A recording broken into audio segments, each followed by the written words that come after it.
हुसैनी, सबसे पहले आप ही से शुरू कर देता हूं और सवाल बहुत सीधा सा है भाई कि देखिए लोग कह रहे हैं, कुछ लोग वक्फ का समर्थन, कुछ लोग विरोध भी कर रहे हैं, कुछ लोगों की अपनी चिंताएं भी है, कुछ लोग कह रहे हैं कि भाई दूसरे इश्यू भी हैं, देख लो।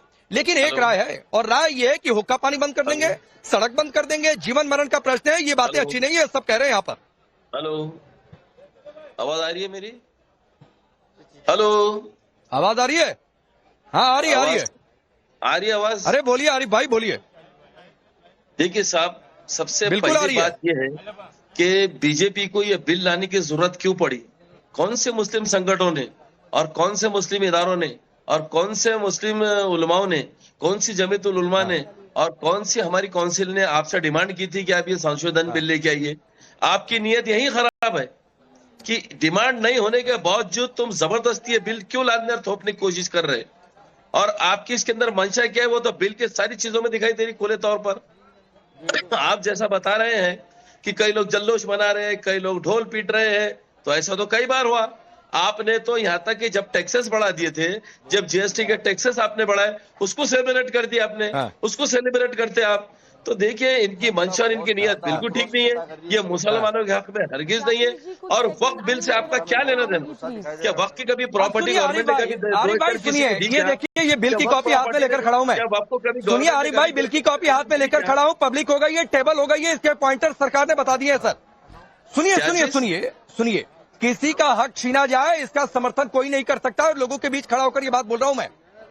लेकिन आपसे सवाल पूछा था कि ये हुक्का पानी बंद कर देंगे, ये बात ठीक है, आप इस पर क्यों नहीं बोल पा रहे?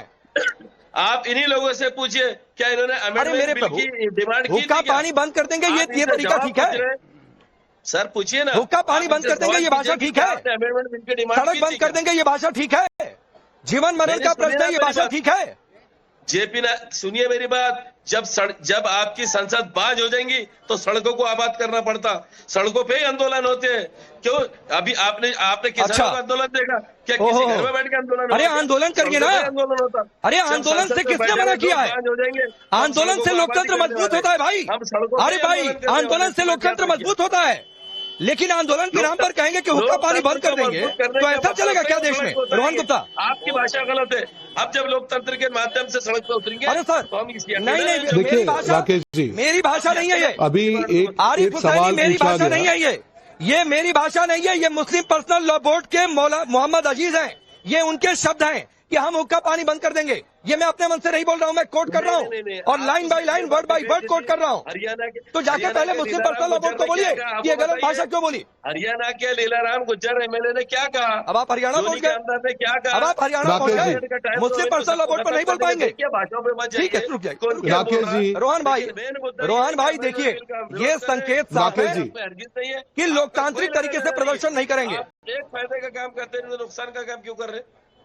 आप मुस्लिम समाज के एक फायदे का बिल लाते नहीं, मुस्लिम समाज को नौकरी का बिल लाते नहीं, मुस्लिम समाज के संरक्षण का बिल लाते नहीं। रुक जाइए, अकेले आप थोड़े नहीं तय कर देंगे कि किसके फायदे का है, किसके नुकसान का है। समाज का ही बिल है। अरे रुकिए भाई, मुस्लिम समाज का ही बिल है। अगर आप लोगों ने पास करा दिया, मुस्लिम पर्सनल लॉ बोर्ड कह रहा है हुक्का पानी बंद करेंगे, मौलाना एसएम यासीन कह रहे हैं जीवन मरण का प्रश्न है, एसडीपीआई कह रहा है कि पूरे भारत में शाहीन बाग बना देंगे।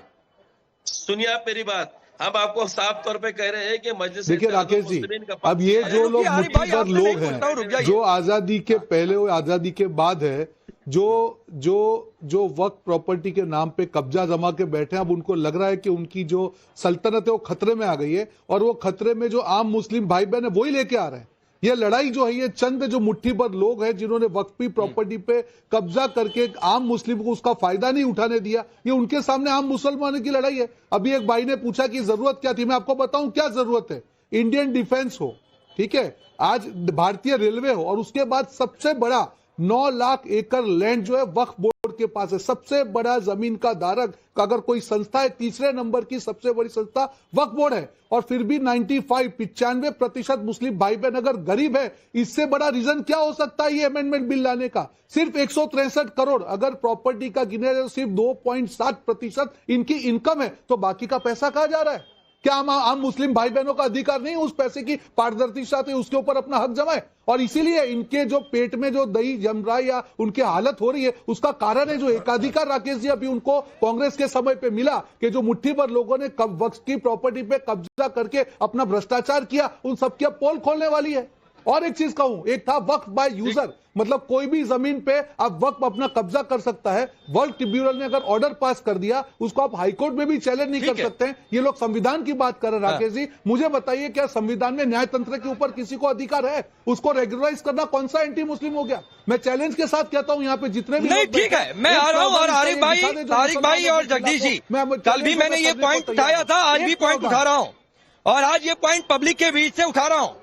और पॉइंट ये कि ये बिल की कॉपी है, और तीसरे पेज पर जाकर, पता नहीं सर आप लोगों ने पॉइंटर्स पढ़े हैं नहीं पढ़े हैं, आपकी सुविधा के लिए बता दे रहा हूं कि इस पॉइंटर पर साफ साफ लिखा हुआ है कि 2025 में ये एक्ट जब लागू होगा पास होने के बाद, तो जितनी प्रॉपर्टीज वक्फ के नाम पर रजिस्टर्ड है वो वक्फ के नाम पर रजिस्टर्ड रहेंगी, उनमें कोई फेरबदल नहीं होगा। लेकिन जिसमें डिस्प्यूट है, जिसमें मामला कोर्ट में है, या फिर कोई प्रॉपर्टी अगर सरकारी जमीन पर है, तो उसका फैसला आने वाले समय में होगा कि वो वक्फ के हिस्से जाती है या फिर सरकार के हिस्से जाती है, क्योंकि मामला डिस्प्यूटेड है। तो मत कहिए कि मस्जिदें छिन जाएंगी, मत कहिए कि दरगाहें छिन जाएगी, मत कहिए खानकाहें छिन जाएंगी। तो मैं आपको ये बात कह रहा हूं, रुक जाइए जगदीश जी, अभी आऊंगा आपके पास, रुक जाइए, अरे रुक जाइए, होल्ड करिए, क्योंकि यहाँ पर सैयद नसरुद्दीन चिश्ती ने आपके नेता, आपके सांसद पर डिफेमेशन का केस ठोकने का ऐलान कर दिया है। बीजेपी की सुबह मेरे साथ लाइव में, तो तैयारी कर लीजिए, इमरान मसूद को बोल दीजिए। हाँ नहीं, बीजेपी की बात का जवाब दीजिएगा। पहले मैं तारिक खान के पास जाना चाहता हूँ। तारिक भाई, एक तो देखिए, ये मस्जिद, दरगाह, खानका छिन्ना, ये सब एजेंडा फेक हो गया। दूसरी बात है कि आपके नेता ने सदन में कहा कि ये मुसलमानों में बंटवारा कर देंगे, क्योंकि बोहरा और आगा खानी समुदाय के लिए अलग से बोर्ड बन रहा है। सर, आपने तो हिंदुओं को जातियों में तोड़कर रख दिया। अब बोहरा आगा खानी के लिए अगर सरकार कुछ कर रही है, तो आपको लग रहा है कि ये क्या हो रहा है? एक तरफ आप कहते हैं कि वक्फ बोर्ड सारा भू माफिया है, योगी साहब कहते हैं, फिर नए आप बोर्ड भी बनाते हैं, कुछ समझ ही में नहीं आता है। अभी आपने कहा कि जमीनों को छीना नहीं जाएगा, ये सब बातें आप बता रहे थे। अब सुन लीजिए एक बात, देखिए, जमीन उत्तर प्रदेश में जो सरकार का और वक्फ बोर्ड का विवाद है, वो लगभग 58,000 प्रॉपर्टियों का है। कितनी प्रॉपर्टी? 58,000। अब उसमें किया क्या गया है कि उसमें जितना भी डिसीजन है वो डीएम को दे दिया है। डीएम मतलब सरकार का प्रतिनिधित्व। अब सरकार खुद ही अपने खिलाफ कभी कोई फैसला नहीं देगा। डीएम ये कभी नहीं कहेगा कि ये जमीन मेरी नहीं है। डीएम तो कहेगा, क्योंकि सरकार का प्रतिनिधित्व जिले में डीएम करता है। अब डीएम कहेगा कि ये सारी जमीन तो हमारी है। तो वो जो, सिर्फ मैं यूपी की आपको डेटा दे रहा हूं, 58,000 डिस्प्यूटेड जो सरकार के साथ डिस्प्यूट है, उसका क्या होगा कोई नहीं कह रहा है आप। और उसमें जब वक्फ रजिस्टर्ड होता है तो उसमें मस्जिदें भी हैं, उसमें कब्रिस्तान भी हैं, उसमें खानका भी हैं, उसमें मदरसे भी हैं, उसमें दुकानें भी हैं। अब अगर आप बताइए कि आप ही जज हैं और आप ही वकील हैं, तो आप अपने ही तरफ का तो फैसला देंगे, और कौन देगा? इसका जो डिसीजन है वो डीएम के ऊपर रख दिया गया है। क्यों ये वक्फ ट्रिब्यूनल में नहीं समझ में आया? अब तारिक खान, ये दलील अभी तक वक्फ ट्रिब्यूनल में नहीं समझ में आया कि हम ही वकील, हम ही जज, तब आपको ये नहीं समझ में आया। और मैं आपको एक और बात कहता हूँ तारिक भाई, मैं कहता हूँ ना कि थोड़ी सी तैयारी मेरे साथ ज्यादा किया करिए सर। सुबह खान, मैं आ रहा हूँ, रुक जाइए। तारिक भाई, मैं हमेशा कहता हूँ कि मेरे साथ थोड़ी सी तैयारी ज्यादा किया करिए, क्योंकि मैं थोड़ी सी ज्यादा तैयारी करके बैठता हूँ, इसलिए मैच करने के लिए। अब देखिए, पेज नंबर 4 पे पॉइंट नंबर 2, रुक जाइए सर, मैं उसी पर हूँ, आपके पॉइंट पर हूँ, जो आपने डीएम और कलेक्टर वाली बात बोली है।